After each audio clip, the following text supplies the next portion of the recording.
नगर जिल्ह्यातील संगमनेर या ठिकाणचा भोंदू राजेंद्र गडगे याने बीड जिल्ह्यातील अनेक लोकांची आर्थिक फसवणूक केल्याचं आता उघड होत आहे। माझ्यासोबत बीड तालुक्यातील जगताप कुटुंबीय आहेत आणि त्यांची देखील अशाच पद्धतीने आर्थिक फसवणूक होत होती। त्यांच्या नातेवाईकांची देखील फसवणूक झाल्याचं त्यांचं म्हणणं आहे। माझ्यासोबत कुटुंबातील सदस्य आहेत। काय नेमकं तुमची समस्या होती, तुम्ही कधी त्या ठिकाणी गेला होतात आणि कशा पद्धतीने तुमची किंवा तुमच्या नातेवाईकांची ही आर्थिक फसवणूक झालेली आहे? आम्ही ज्यावेळेस माझ्या आईच्या दुखण्यासाठी आम्ही इकडे-तिकडे फिरत होतो. कुठल्या दवाखान्याचा, कुठल्या आयुर्वेदिक औषधाची ही घे. पण आईचे हाडं बोटाचे वाढल्यामुळं तिथं कुठे गुण येत नव्हता.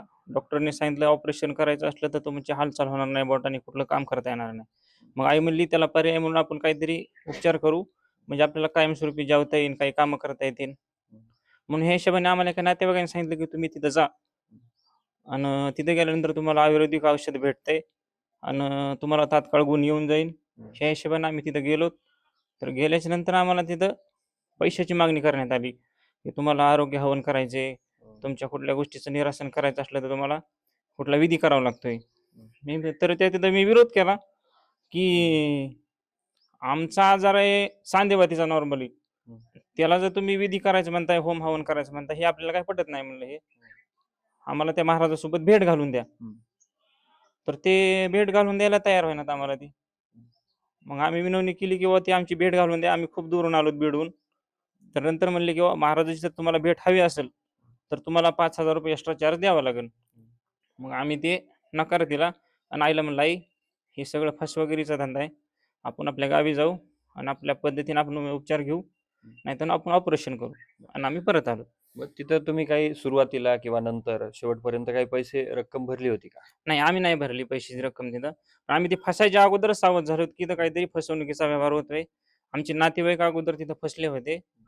आणि आम्ही नंतर ते फसलो नाही तिथं आमच्या लक्षात आल्याच्या तुमच्या नंतर. नातेवाईकांची किती रक्कम होती? जवळपास त्यांनी 15,000-20,000 च्या आसपास त्यांनी तिथं घेतली असतील. कुठल्या नातेवाईक आहेत? आहेत तिकडले जालना जिल्ह्यातले नातेवाईक आहेत. ते गोंदी. त्यांनी आम्हाला त्यांची माहिती दिली, की असं-असं आहे तुम्ही जाऊन या तिथं. आम्ही गेल्यानंतर बघितलं ते पैशाच्या व्यवहार आम्हाला लक्षात आलं, की हे सगळं खोटं आहे, बनावट आहे हे. आपलं दुखणं वेगळं आहे आणि ह्याला वेगळंच काहीतरी कारण देऊन हे आपले पैसे उकळण्याचं काम करतायत हे. त्याच्यामुळे आम्ही लक्षात घेऊन वापस आलो आम्ही ते.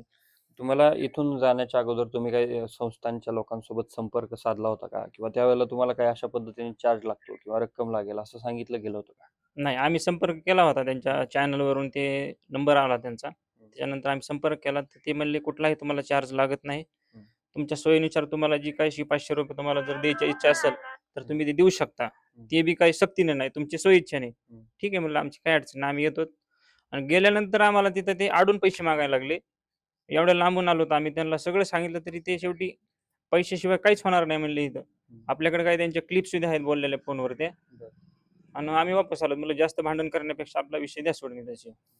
तर तुमच्या नातेवाईकांची फसवणूक झाली. तुम्ही वेळेत सावध झालात म्हणून तुमची फसवणूक झाली नाही. पण तुमचे नातेवाईक किंवा तुमच्या संबंधित जे काही लोक आहेत तुम्ही सांगताय, त्यांची फसवणूक झाली. तर त्यांनी काही तक्रारी दिल्यात का? किंवा तुमची काय मागणी असेल का, की ह्यामध्ये त्या बंधूवर कारवाई झाली पाहिजे? हां, 100% कारवाई झाली पाहिजे.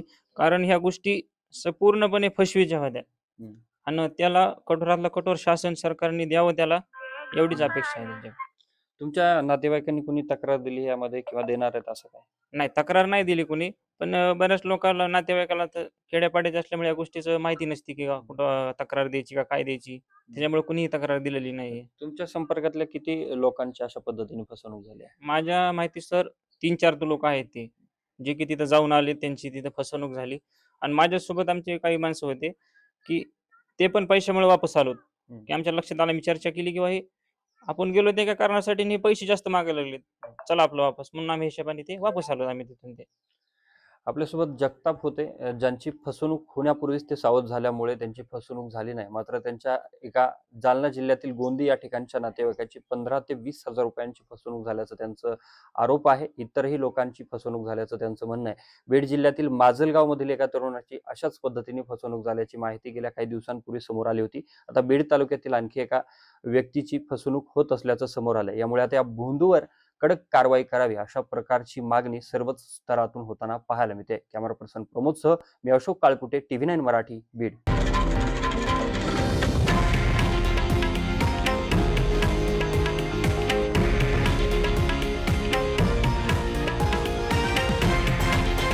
हे आहे देशातील नंबर 1 न्यूज नेटवर्क आणि आपण पाहत आहात TV9 मराठी, एकमेव.